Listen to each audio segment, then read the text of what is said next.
National Herald money laundering case में आज ED के सामने पेश हुए राहुल गांधी 3 घंटे की पूछताछ के बाद ईडी दफ्तर से बाहर आए, लेकिन एक बार फिर से वापस लौटे।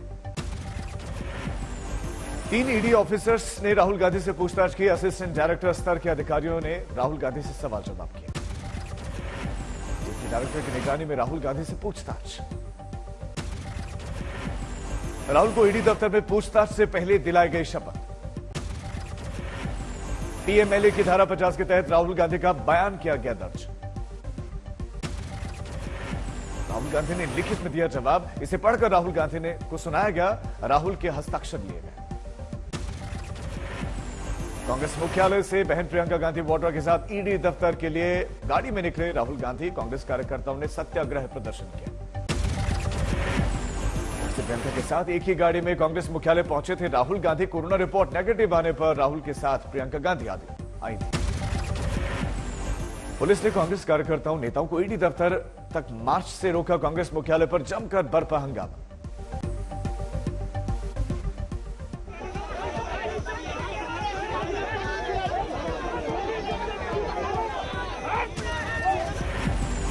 बैरिकेडिंग तोड़ते देखे कांग्रेस नेता, कार्यकर्ता पुलिस से धक्का मुक्की तक हुई।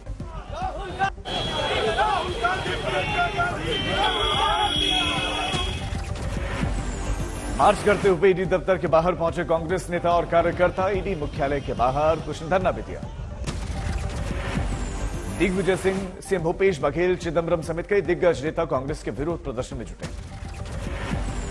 पुलिस ने सुरजेवाला समेत कई कांग्रेसी कार्यकर्ताओं को हिरासत में लिया। धरने पर बैठे कांग्रेस कार्यकर्ताओं को हटाया गया। पुलिस ने प्रदर्शन की इजाजत नहीं दी थी। पुलिस ने महिला कार्यकर्ता नेताओं को हिरासत में लेकर अलग बस में बिठाया। सोनिया गांधी को ईडी ने पेशी के लिए 23 तारीख तक का वक्त दिया है। गंगाराम अस्पताल में भर्ती हैं सोनिया गांधी। 2 जून को कोरोना पॉजिटिव हुई थी। स्मृति ईरानी ने कहा कि जो जेल से बेल पर हैं, उन्होंने कहा दिल्ली को घेरो, हमारा भ्रष्टाचार पकड़ा गया, सरकारी एजेंसी पर बनाया गया दबाव। मैं देश को बतलाना चाहूंगी कि ये लोकतंत्र को बचाने का प्रयास नहीं है, गांधी खानदान की 2000 करोड़ की संपत्ति को बचाने का प्रयास है। 1930 में ऐसी कंपनी गठित हुई जिसका नाम था एसोसिएटेड जर्नल, जिसमें स्वतंत्रता सेनानी जुड़े हुए थे और उसके बाद से गांधी परिवार ने हथिया लिया। स्मृति ईरानी का आरोप, कांग्रेस ने यंग इंडिया कंपनी बनाकर रियल एस्टेट के बिजनेस का हथियार से बनाया। सिर्फ राहुल के पास ही 75% हिस्सेदारी। स्मृति ईरानी का आरोप, ये लोकतंत्र को बचाने का नहीं, गांधी परिवार के 2000 करोड़ की संपत्ति बचाने का प्रयास है। रॉबर्ट वाड्रा ने कहा, ईडी की पूछताछ से पहले राहुल ने मुझसे लिए टिप्स। मुझे रहा है इसका अनुभव। मैंने कहा जब आरोप निराधार है तो हंसते हुए जवाब देना। रणदीप सुरजेवाला ने नेशनल हेराल्ड से जुड़े हुए आरोपों को क्या खारिज किया। सवाल, पत्रकारों को वेतन देना भी क्या गुनाह है? एक खोटी चवन्नी भी न श्रीमती सोनिया गांधी जी ने, न श्री राहुल गांधी जी ने, न किसी कांग्रेस के नेता ने, न किसी के कांग्रेस के कार्यकर्ता ने ली। तो अपराध क्या है? अपराध ये है कि 2015 में इसी ईडी ने ये मुकदमा बंद कर दिया था। संबित पात्रा ने कहा कि राहुल को स्थापित करने के लिए कांग्रेस नाकाम रही और एक बार फिर नाकाम होगी। करप्शन पर कांग्रेस का सत्याग्रह देकर बापू भी शर्मिंदा होंगे। ईडी को बताएं राहुल कैसे किया 5000 करोड़ रुपए का गबन। आज जो भी कार्यवाही हो रही है, ये संवैधानिक तौर पे कार्यवाही हो रही है। अगर कुछ छुपाना नहीं है तो डर क्यों है? वास्तविक रूप में देखा जाए तो जो आज कांग्रेस पार्टी कर रही है वो जश्न भ्रष्टाचार है। प्रयागराज हिंसा के मुख्य आरोपी जावेद बम पर मुख्यमंत्री योगी की सख्ती। करेली इलाके में जावेद के घर पर चला बुलडोजर। जावेद के घर पर एक साथ 3 बुलडोजर ने बोला धावा। 5 घंटे तक चली कार्रवाई में गिरा 2 मंजिला आलिशान मकान। जावेद बम पर बिना नक्शा पास करवाए घर बनाने का आरोप। पहले ही दिया जा चुका था ध्वस्तीकरण का आदेश। हिंसा के मास्टरमाइंड जावेद मोहम्मद आरोपी के घर से मिले 2 तमंचे बरामद हुई। भड़काऊ दस्तावेज, झंडे और बैनर पोस्टर्स भी मिले। जावेद पंप की पत्नी भी हिरासत में। गिरफ्तारी के बाद जावेद पंप से भी पुलिस की पूछताछ जारी। प्रयागराज हिंसा के आरोपी जावेद पंप की बेटी सुमैया ने आज तक से कहा, जो घर गिरा गया वो मां को नाना ने किया था कि अब सरकारी दस्तावेजों में मां के नाम बताया गया घर। जावेद की बेटी सुमैया ने कहा, शुक्रवार को अब्बू नमाज के बाद सीधे आए थे घर, फोन पर लोगों को हिंसा के लिए किया था मना। No idea where my father is. I have no idea where my mother is. I have no idea where my younger sister is.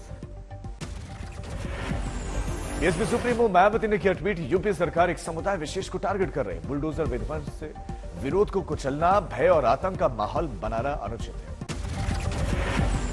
UP के बरेली में अखिल भारतीय तंजीम उलेमाए इस्लाम के राष्ट्रीय महासचिव मौलाना शहाबुद्दीन रिजवी की मुसलमानों से अपील, कानून के दायरे में रहकर करे प्रदर्शन। शुक्रवार हिंसा के मामले में यूपी में अब तक 325 लोगों की गिरफ्तारी, प्रयागराज में सबसे ज्यादा गिरफ्तारियां। सहारनपुर में 3 एफआईआर दर्ज, अब तक 80 उपद्रवियों की गिरफ्तारी, हाथरस में 51 तो अंबेडकर नगर से 41 आरोपी गिरफ्तार। आज तक से यूपी के DG law and order Prashant Kumar का दावा, आरोपियों की पहचान कर होगी एक एक आरोपी के खिलाफ कड़ी कार्रवाई और भरपाई भी। केंद्रीय मंत्री अनुराग ठाकुर ने बुलडोजर एक्शन को ठहराया सही, कहा लोकतंत्र में हिंसा की जगह नहीं। योगी के बुलडोजर पर भड़के कांग्रेस के नेता दिग्विजय सिंह बोले, आरोपी को सजा तो सही, लेकिन पूरे परिवार का क्या कसूर। प्रयागराज में बुलडोजर वाली कार्रवाई पर असदुद्दीन ओवैसी का बयान, नूपुर पर 15 दिन के बाद भी कार्रवाई नहीं और हमारे खिलाफ फौरन जजमेंट, तोड़ दिए गए घर। मुझे सजा होगी तो मेरा घर कैसा तोड़ेंगे आप? मुझे सजा होगी ना, मेरे घर को तो नहीं तोड़ा जा सकता। ओवैसी ने लखीमपुर कांड का उठाया मुद्दा, किया सवाल, मंत्री अजय टेनी पर क्यों नहीं होती कार्रवाई। रांची हिंसा पर जामताड़ा के कांग्रेस विधायक इरफान अंसारी की ट्वीट पर भड़के हिंदू संगठन, विधायक का किया विरोध। हिंदू संगठनों ने कांग्रेस विधायक इरफान का पोस्टर गधे के गले में लटकाया। इरफान ने रांची हिंसा में घायल सिटी एसपी पर किया था ट्वीट, मेरे लाख मना करने के बाद भी इनकी पोस्टिंग कैसे रांची में कर दी गई। रांची हिंसा में मृतक साहिल और मुदस्सिर समेत 22 लोगों के खिलाफ नामजद एफआईआर। राज्य में हिंसा प्रभावित रहे इलाकों में धारा 144 जारी, सुरक्षा के इंतजाम सख्त। हिंदपीढ़ी, खेत मोहल्ला, निजाम नगर, छोटा तालाब जैसे इलाकों में आरोपियों की गिरफ्तारी। शिवसेना नेता इंतखाब फारूकी ने मुस्लिम धर्म गुरु से किए सवाल, नूपुर के बयान पर जब देश में गर्म था माहौल तो मस्जिदों से क्यों नहीं की गई शांति की अपील। शिवसेना नेता इंतखाब फारूकी ने कहा, मस्जिदों से यह अपील होनी चाहिए थी, जिस शांति से जुमे की नमाज पढ़ने आए हैं उसी शांति से घर वापस जाएं। नदियों में ट्रेन में हुई तोड़फोड़ के मामले में अब तक 110 आरोपी गिरफ्तार, बाकी आरोपियों की वीडियो देखकर हो रही है तलाशी। सियालदाह में नुपुर शर्मा के खिलाफ रेलवे ट्रैक पर विरोध प्रदर्शन, देर तक बाधित रहा रूट। इंजीनियरिंग के छात्र साद आसिफ अंसारी को भिवंडी पुलिस ने गिरफ्तार किया। साद पर नुपुर के समर्थन में पोस्ट लिखने का आरोप है। साद आसिफ की गिरफ्तारी के वक्त जुटी अल्पसंख्यकों की भीड़ हाथापाई तक हुई। चिराग पासवान ने नीतीश कुमार को बताया अंग्रेज, कहा अंग्रेजों की तरह ही नीतीश को फूट डालो राज करो की नीति पर भरोसा है। सीएम माणिक शाह ने इशारों में खुद को घोषित किया 2023 के चुनाव का सीएम कैंडिडेट, कहा पीएम मोदी और जेपी नड्डा को मुझ पर भरोसा। लखनऊ के दुबग्गा इलाके में एक कार सवार का फायरिंग करते हुए वीडियो वायरल, कार में मौजूद साथी ने वीडियो बनाया और इंस्टाग्राम पर अपलोड किया। पुलिस शानदाम की लड़के की कर रही है तलाश, काकोरी और दुबग्गा थाने में पुलिस ने आर्म्स एक्ट में कार्रवाई की बात कही। लखनऊ में टीले वाली मस्जिद के आसपास पुलिस ने फुल पेट्रोलिंग की और फ्लैग मार्च निकाला। पिछले शुक्रवार को यहीं पर प्रदर्शन हुआ था।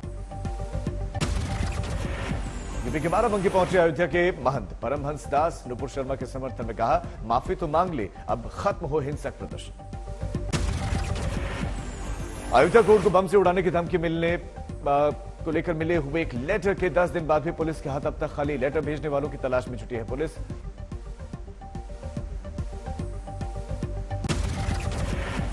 राष्ट्रपति चुनाव पर मंथन तेज, जेपी नड्डा और राजनाथ सिंह करेंगे एनडीए समेत विपक्षी दलों और निर्दलीयों से चर्चा।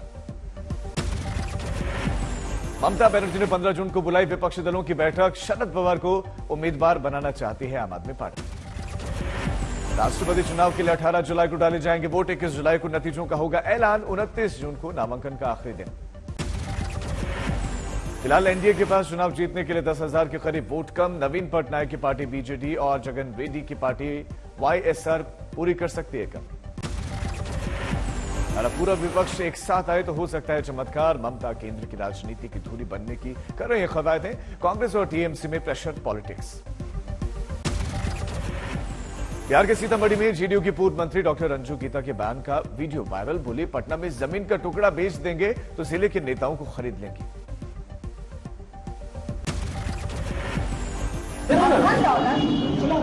मैं पटना का आधा भी उनका बेचूंगी तो जिले के जितने नेता उसको मैं खरीदूंगी। वीडियो वायरल होने के बाद ही सफाई। बताया फिसल गई जुबान। कहा बयान का गलत मतलब ना निकाला जाए। राजस्थान के उदयपुर में खीरवाड़ा में विधायक दयाराम परमार के गांव वालों से बदसलूकी करते हुए वीडियो वायरल। एक पुल के शिलान्यास के बाद लौट रहे विधायक के ग्रामीणों ने समस्या सुनाने के लिए गाड़ी रोकी थी। गुस्साए विधायक ने लोगों को गालियां दी।